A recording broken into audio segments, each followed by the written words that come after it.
Priyanka Gandhi parliament రంగ ప్రవేశం ఖరారైంది. Of course వైనాడు ఎన్నిక అనేది ఫార్మాలిటీ తప్పితే అదేం పెద్ద ఆటోమేటిక్, అది అందరికి తెలిసిందే. ఆవిడ ఖచ్చితంగా గెలుస్తుంది వైనాడులో. కాకపోతే ఏంటంటే తను యూపీ నుంచి కనుక గెలుచుంటే అది ఇంకా బాగుండేది. ఎవరికైనా ఢిల్లీ అనేది వయా యూపీ అనేది చాలా ఇంపార్టెంట్.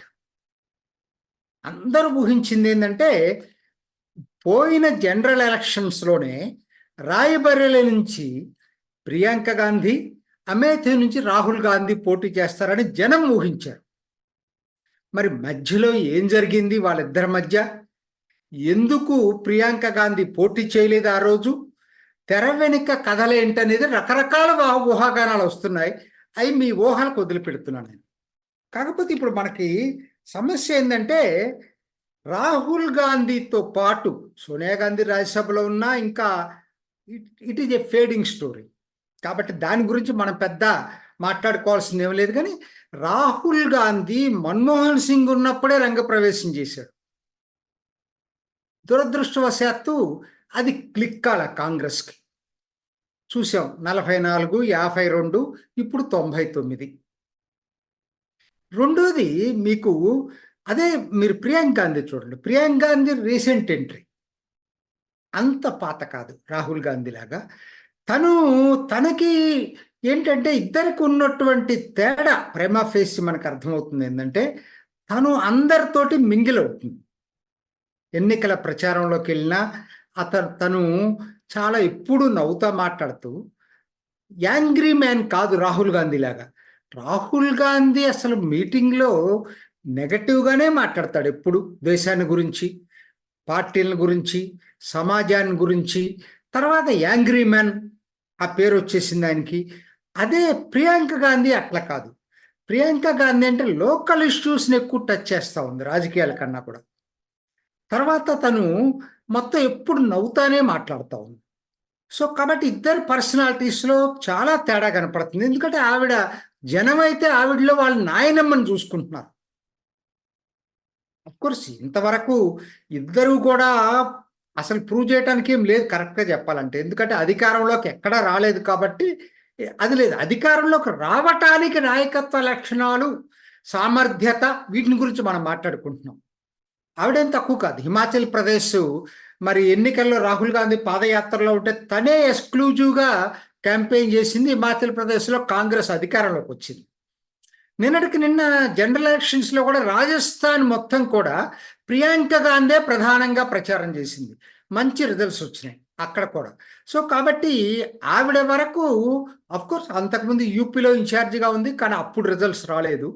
సో మొత్తం మీద ఏంటంటే ఇద్దరిలో పోల్చుకోవటం అనేది వాస్తవానికి ఇప్పుడు మొదలైంది. ఇవన్నీ మనం తెర వెనుక మనం మాట్లాడుకునేవి, ఎనలిస్టులుగా మనం మాట్లాడుకుంటాం. ప్రజలు ఎప్పుడు మాట్లాడుకుంటారంటే రేపు పార్లమెంట్లో ప్రియాంక గాంధీ రంగప్రవేశం చేసిన తర్వాత ఆవిడ పార్లమెంట్లో మాట్లాడింది, రాహుల్ గాంధీ పార్లమెంట్లో మాట్లాడతాడు. సో కాబట్టి ఇద్దరిని కంపేర్ చేయటం మొదలు పెడతారు. చాలా ఇంపార్టెంట్ ఇది. సో కాబట్టి ఏంటి, కాంగ్రెస్లోనే రాహుల్ గాంధీనా ప్రియాంక గాంధీనా అనేది ఎవరు నాయకులు అనేది చూజ్ చేసుకోవటం అనేది మొదలు పెడతారు పార్లమెంట్కి ఎంటర్ అయిన తర్వాత.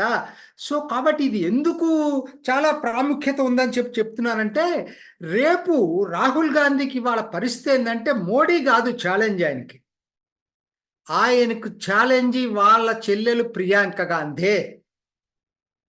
ఇది ప్రశాంత్ కిషోర్ ఎప్పుడో చెప్పాడు. సో కాబట్టి ఏంటి, ఇప్పటిదాకా 3 పవర్ సెంటర్స్ ఉన్నాయని అనుకుంటున్నారు కాంగ్రెస్లో. సోనియా గాంధీ, రాహుల్ గాంధీ, ప్రియాంక గాంధీ. ప్రియాంక గాంధీ అంత పవర్ఫుల్ కాకపోయినా ప్యారలల్ పవర్ సెంటర్గా ఒకటి ఉందని అనుకుంటున్నారు. ఇప్పుడు అది పవర్ఫుల్ పవర్ సెంటర్గా మారే అవకాశాలు మెండుగా కనపడుతున్నాయి. ఇది నా దృష్టిలో ఏంటంటే ఇది ఒక విధంగా కాంగ్రెస్కి మంచిదని నాకు అనిపిస్తుంది. ఇప్పుడు రాహుల్ గాంధీని దాదాపు 2 దశాబ్దాలను చూస్తున్నారు, సక్సెస్ కాల, ఫెయిల్యూర్ ఒక విధంగా. నిన్న కూడా ఏదో అందరూ ఏదో పైకెత్తుతున్నారు తప్పితే వంది మాగతలు వాస్తవానికి అతను ఫెయిల్యూర్ అండి మొన్న కూడా. ఎందుకంటే 99 సీట్లు రావటం, మూడోసారి కూడా 99 వచ్చిన తర్వాత ఆయన ఎట్లా సక్సెస్ అవుతాడు? ఇది కాబట్టి ఆయన ఫెయిల్యూర్ టైంలో ప్రియాంక గాంధీ, నేను ఎప్పటి నుంచో చెప్తున్నాను, ఒక ఎక్స్పెరిమెంట్ ప్రియాంక గాంధీతో చేయాలి. చేస్తే రిస్క్ తీసుకున్నా ఒకవేళ అది సక్సెస్ అయింది అనుకోండి, కాంగ్రెస్ గట్టి పార్టీగా, ప్రధాన పార్టీగా ముందుకు వచ్చేటువంటి అవకాశం ఉంటుంది, గట్టి పోటీ ఇచ్చే అవకాశం ఉంటుంది బీజేపీకి. సో కాబట్టి ప్రియాంక గాంధీ పార్లమెంటు రంగప్రవేశం దానికి రంగాన్ని సిద్ధం చేస్తుందా అని ఇవాళ అనిపిస్తాం. అంటే ఇంత మాత్రాన ఏదో ఒకవేళ ప్రియాంక గాంధీ సక్సెస్ అయిన తర్వాత అయ్యింది అనుకున్నాం, అయినంత మాత్రాన ఆటోమేటిక్గా ఏదో ఆవిడ మోహిడీని దించేసి అధికారంలోకి వస్తుంది అనేటువంటిది ఇవాళకైతే అటువంటిది నాకు ఎక్కడా కనపట్ల. ఎందుకంటే ఈ రోజుకి పాన్ ఇండియా మొన్న ఎన్నికల్లో జరిగిన ప్రధాన మార్పు ఏంటంటే, గుణాత్మక మార్పు ఏంటంటే, బీజేపీ పాన్ ఇండియా పార్టీకి ఎదిగింది, దక్షిణాదిని ఎదిగింది, తూర్పును ఎదిగింది, ఒకనాడు లేని ఈ 2 ప్రాంతాల్లో ఇవాళ ఎదిగింది. వచ్చే ఎన్నికల నాటికి అక్కడ ఇప్పటికన్నా కాంగ్రెస్ని మించిపోయి, అక్కడ ఇప్పటికే కాంగ్రెస్కి మించింది, సింగిల్ లార్జెస్ట్ పార్టీయే, కానీ దాన్ని మించిపోయేటువంటి పరిస్థితులు ఇవాళ దక్షిణాదిన తూర్పును కూడా వస్తే, కాబట్టి రేపు 2029 ఎలా ఉంటాయి అనేది it is too early to say. ముఖ్యంగా మోడీని, బీజేపీని, ఆర్ఎస్ఎస్ని తక్కువ అంచనా వేస్తే ఎవరైనా పప్పులో కాలేసినట్టే. కాబట్టి ఈ 2024 గుణపాఠాలు నేర్చుకొని తిరిగి మళ్ళీ ఎలా బలవంతం కావాలో వాళ్ళకు తెలిసినంతగా విద్య ఎవరికి తెలియదు.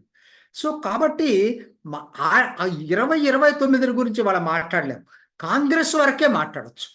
కాంగ్రెస్ కనీసం ఒక మంచి గట్టి పార్టీగా తిరిగి ఎదగాలంటే ప్రియాంక గాంధీతో కొత్త ఎక్స్పెరిమెంట్ చేయాల్సినటువంటి అవసరం ఎంతైనా ఉంది. అయితే ఆవిడకున్నటువంటి ఒకే ఒక డ్రాబ్యాక్ ఏంటంటే, తనకి తన తన తన భర్తే తన డ్రాబ్యాక్. రాబర్ట్ వద్రా, తన మీద అవినీతి ఆరోపణలు ఎక్కువ ఉన్నాయి, జనంలో అతనంటే లైకింగ్ కూడా లేదు, ఇష్టపట్టలేదు జనం రాబర్ట్ వద్రాని. సో కాబట్టి అతని అవినీతి ఆరోపణలు క్రిస్టలైజ్ అయితే ఆయన్ని ఈవిడ డిఫెండ్ చేస్తే అది రేపొద్దున ఈవిడికి చాలా గుదిబండలాగా మారేటువంటి అవకాశం కనపడతా ఉంది. ఇప్పటికీ అయితే నాకైతే అనిపిస్తుంది ఏంటంటే, ఇవాళకైతే అది తప్పితే ఆవిడకున్న ఇంకొక అవరోధం ఏదన్నా ఉంది అని అనుకుంటే, అసలు రాహుల్ గాంధీ ప్రియాంక గాంధీని స్మూత్గా స్వతంత్రంగా ఎదగటానికి ఎలో చేస్తాడా లేదా, అది ఇంటర్నల్ మ్యాటర్స్. చాలామంది దీని మీద చాలా చెప్పుకొస్తూ ఉన్నారు. సో కాబట్టి ఏం జరుగుతుందో చెప్పలేం. నిజం చెప్పాలంటే ఇవాళ ఇది ఆరంభం మాత్రమే. ప్రియాంక పార్లమెంట్ ఎంట్రీ అనేది ఆరంభం మాత్రమే. ఆవిడ రాహుల్ గాంధీ కన్నా మించి ఆదరణ పొందుతుందా జనంలో? రెండోది, రాహుల్ గాంధీ మరి దాన్ని ఎలా స్వీకరిస్తాడు ప్రియాంక గాంధీకి ఆదరణ పెరిగేటట్టయితే? సో కాబట్టి ఇవన్నీ డెవలపింగ్ స్టోరీస్, ఇవి డైనమిక్గా ఉంటాయి. సో కాబట్టి వాస్తవంగా ఇవ్వాలే మొదలైంది. Only time will tell Priyanka Gandhi భవితవ్యం ఎలా ఉంటుంది అనేది. చూసారు కదండి, మరి ఈ వీడియో కనుక మీకు నచ్చినట్లయితే ఒక లైక్ కొట్టేసి మీ అభిప్రాయాన్ని కూడా కామెంట్ బాక్స్లో తెలియజేస్తూ ఇలాంటి ఇంట్రెస్టింగ్ అప్డేట్స్ కోసం మా ఛానల్ని సబ్స్క్రైబ్ చేసుకోండి.